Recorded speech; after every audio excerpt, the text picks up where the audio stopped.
ADGP MR Ajith കുമാറിന്റെ വിവാദ tractor യാത്ര വീണ്ടും വലിയ വിവാദങ്ങൾക്ക് തിരികൊളുത്തുന്നു. അജിത് കുമാറിന്റെ യാത്ര നിയമലംഘനമാണെന്ന കണ്ടെത്തൽ ഉണ്ടായി. സംഭവത്തിൽ അജിത് കുമാറിനെതിരെ നടപടിയെടുക്കുന്ന കാര്യത്തിൽ ഇപ്പോഴും അവ്യക്തതയുണ്ട്. ഇവിടെയാണ് വീണ്ടും വിവാദമുണ്ടാകുന്നത്. അതായത് ഒരു സർക്കാർ പ്രൊട്ടക്ഷൻ ആണ് ഇപ്പോൾ അജിത് കുമാറിനുള്ളത്. അതിന് പിന്നാലെയാണ് നടപടി ഉടൻ ഉണ്ടാവില്ല എന്ന വിവരം പുറത്തു വരുന്നത്. അത് ഉറപ്പാണ്. പിണറായി വിജയന്റെ സഹയാത്രികനാണ്, രഹസ്യ സൂക്ഷിപ്പുകാരനാണ്. അതുകൊണ്ട് തന്നെ പ്രൊട്ടക്ഷൻ ഉറപ്പായും ഉണ്ടാകും. നടപടി പെട്ടെന്നൊന്നും ഉണ്ടാവില്ല. ഹൈക്കോടതിയുടെ നിലപാട് നിർണായകമാകുന്നത് ഇവിടെയാണ്. പിണറായിയുടെ രഹസ്യങ്ങൾ സൂക്ഷിക്കുന്ന ഒരാളെ എങ്ങനെയും അവർ സംരക്ഷിക്കും. തെളിവുകൾ ഇതിനോടകം തന്നെ പുറത്തു വന്നിരുന്നു. ട്രാക്ടറിൽ യാത്ര ചെയ്യുന്ന ചിത്രങ്ങൾ കോടതിയിലും പോലീസ് മേധാവിയുടെയും കയ്യിലെത്തി. റിപ്പോർട്ടുകളിൽ അതെല്ലാം വന്നു. കണ്ണിന്റെ മുമ്പിലും കയ്യിലും തെളിവുകൾ ഉണ്ടായിട്ടും ഡ്രൈവർ മാത്രം വില്ലനായി മാറി. ഇനി 21-ാം തീയതിയാണ് ഹൈക്കോടതി ഇതുമായുള്ള കേസ് പരിഗണിക്കുന്നത്. സംഭവത്തിൽ പത്തനംതിട്ട SP-യും തിരുവിതാംകൂർ ദേവസ്വം ബോർഡും റിപ്പോർട്ട് സമർപ്പിക്കാനും കോടതി നിർദ്ദേശിച്ചിരുന്നു.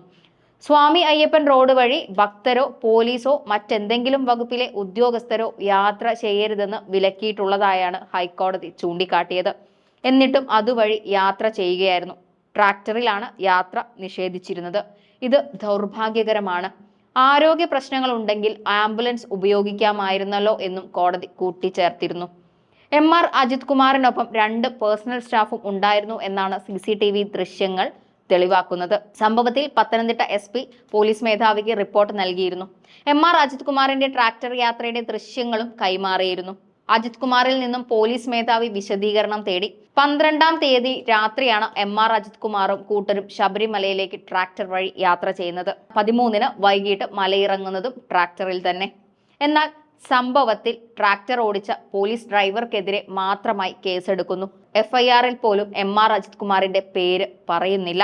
അവിടെയും ഡ്രൈവറാണ് പ്രതി. സംസ്ഥാന പോലീസ് മേധാവിയുടെ പേരിലാണ് ട്രാക്ടർ ഉള്ളത്. പമ്പ പോലീസാണ് കഴിഞ്ഞ ദിവസം കേസെടുത്തത്. സംഭവത്തിൽ കേസെടുത്തിരുന്നുവെന്ന് സർക്കാർ ഹൈക്കോടതിയെ അറിയിച്ചിരുന്നു. എന്നാലും സർക്കാർ അവരെ സംരക്ഷിക്കും.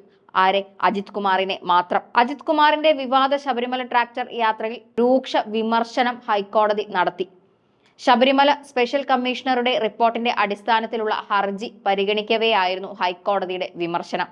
ADGPയുടെ ട്രാക്ടർ യാത്ര ദൗർഭാഗ്യകരമെന്നും ഹൈക്കോടതി വ്യക്തമാക്കിയതാണ്. അജിത് കുമാറിന്റെ പ്രവൃത്തി മനഃപൂർവ്വമെന്നും ഹൈക്കോടതി പറഞ്ഞിരുന്നു. ആണ്, മനഃപൂർവ്വമാണ്. അത് തനിക്കെതിരെ ഒന്നും വരില്ല, തന്നെ കാരണഭൂതൻ സംരക്ഷിക്കുമെന്ന ഉറച്ച വിശ്വാസമാണ് അജിത് കുമാറിനെ കൊണ്ട് ഇത് ചെയ്യിച്ചത്. നമുക്കറിയാം, പോലീസ് ഉദ്യോഗസ്ഥർക്കിടയിൽ ഒരു ഹൈറാർക്കി ഉണ്ട്. ഈ ഹൈറാർക്കി അനുസരിച്ച് ഡ്രൈവർ സ്വന്തം ഇഷ്ടത്തിന് വണ്ടിയെടുത്ത് പോകുമെന്ന് വിശ്വസിക്കാൻ കഴിയുന്നതല്ല.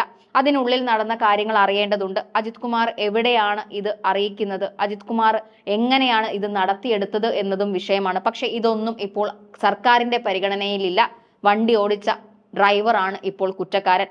എന്തായാലും ശബരിമല കയറുന്നതും അവിടെ മുന്നിൽ നിന്ന് VIP ഭക്തനായി തൊഴുന്നതും വലിയ ചിത്രങ്ങൾ വന്നത് വലിയ വിവാദങ്ങൾ ഉണ്ടാക്കിയിട്ടുണ്ട്. അതെല്ലാം കാണുമ്പോൾ നമുക്കറിയാം, കുറച്ചു മുൻപും ഇതുപോലുള്ള വിവാദങ്ങൾ ഉണ്ടായിട്ടുണ്ട് സിനിമാ നടന്മാർക്കെതിരെയൊക്കെ. അന്നൊക്കെ പലതും കോടതി പറഞ്ഞതാണ്, നിർദ്ദേശിച്ചതാണ്. പക്ഷെ അതെല്ലാം കാറ്റിൽ പറത്തിയാണ് ഇപ്പോൾ അവിടെ ശബരിമലയിൽ ദർശനം നടത്തിയ MR അജിത് കുമാർ വില്ലനാകുന്നത്. ആദ്യം വില്ലനാണ്, വീണ്ടും വില്ലനായി എത്തുന്നത്. എന്തായാലും ആ വീഡിയോ ഒന്ന് കാണാം. ട്രാക്ടറിൽ മല കയറുന്നതും മുന്നിൽ നിന്ന് VIP ദർശനം നടത്തുന്നതും.